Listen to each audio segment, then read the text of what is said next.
Hello, thank you for being with me. This is going to be a reading for the time between April 2nd to April 4th, more so for when the Leo is, or when the moon is in Leo during the time of Aries here, when the sun's in Aries. This is going to be the Awaken reading.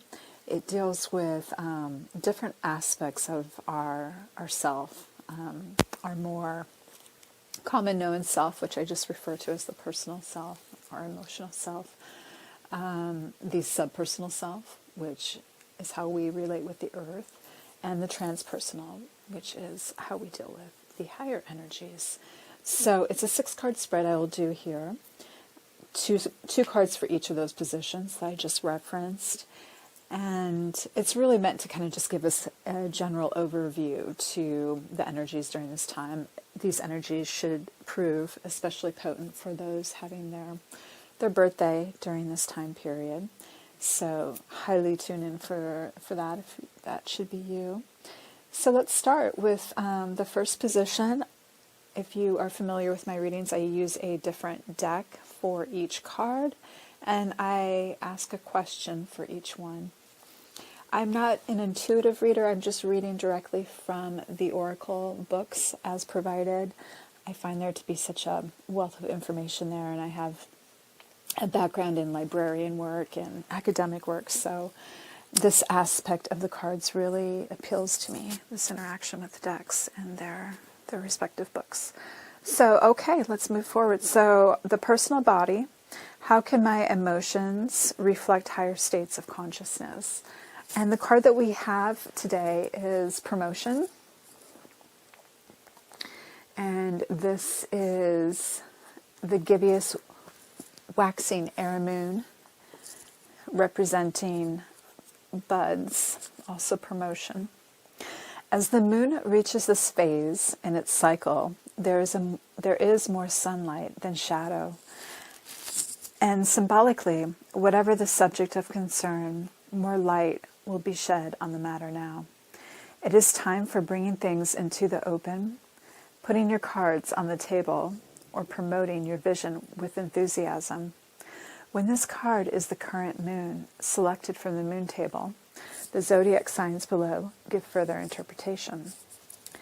And that would be if it was in Gemini, Libra, and Aquarius, it would give us certain definitions for each of those, which we're not in right at the moment. So, to sort of hold hands with that last message, I have a card from the Mudras deck. And for this time period, we have consolation, be comforted. The prayer mudra.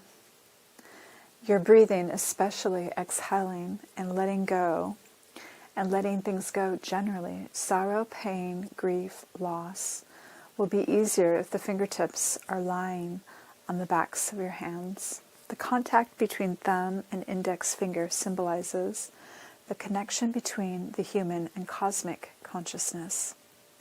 Let go of everything which is weighing you down and surrender it to the universal consciousness. Become aware of your connection with the cosmos. You see a luminous figure which listens to you, gives you consolation and support. This figure is not there to solve all your problems for you, which are often part of a bigger plan, but you can avail yourself of its help and comfort if you let it.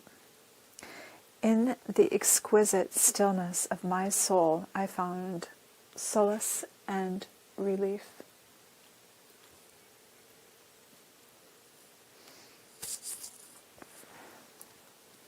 The subpersonal body. How can I ground higher energies to manifest an enlightened reality? We got the Acropolis.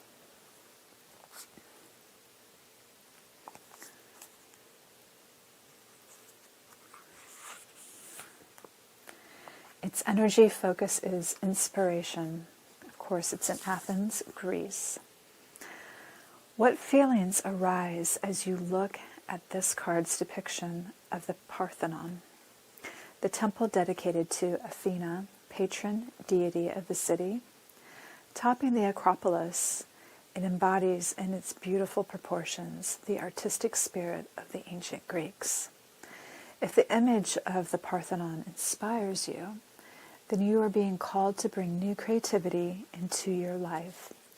Classical Greek art, of which the Parthenon is one of the most revered examples, is renowned for its sculpture, particularly its depictions of the human form. Why not pick up a pencil or a paintbrush and explore your own creativity? Listening to music as you work can help to overcome blocks, or try enrolling in an art class to build confidence in your talent. Let your imagination be your guide and allow your creative juices to flow. You will find the doorways to divine inspiration will burst open for you. The card conjoining that last message is one from the Essential Oils deck, and it's cardamom, representing integrity. Its trigger statement is, it's their fault. Its truth statement is, my thoughts are the cause of my suffering. As emotions rise, go within to see what stories and memories are fueling them. Then release what is not serving you with gratitude.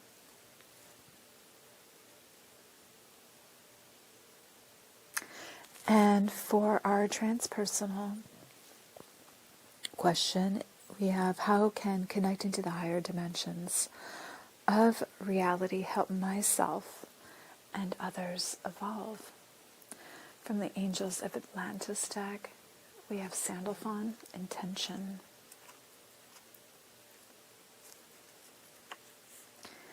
Drawing this card means Sandalphon is asking you to make a list of your many expectations, as these are the seeds of your intentions.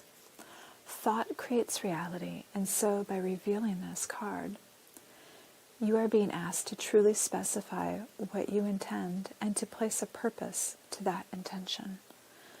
From clearly defined purpose, your experience is wrought. The angels want you to experience love, joy, and success. Therefore, visualize yourself and your intimates in gratitude. Joyously experiencing the outcome of your intention. This is the kernel from which abundance grows.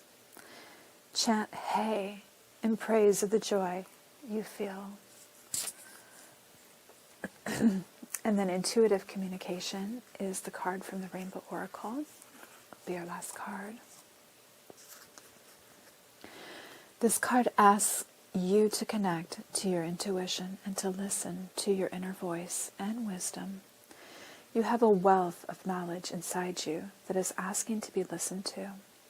The answers to your questions lie inside, and now is the time to trust your inner intuition. Meditate on the color light blue to connect with your intuition. This color will help you to open up to your own wisdom and your spiritual connection. As you link in with this color mode, you will increase your intuition and gain more confidence in your gut feelings. I trust my intuitive wisdom and the signs that the universe gives me.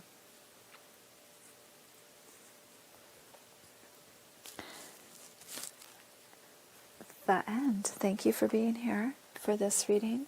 Please join me for any of my other readings, and always happy to do these for you. Take good care.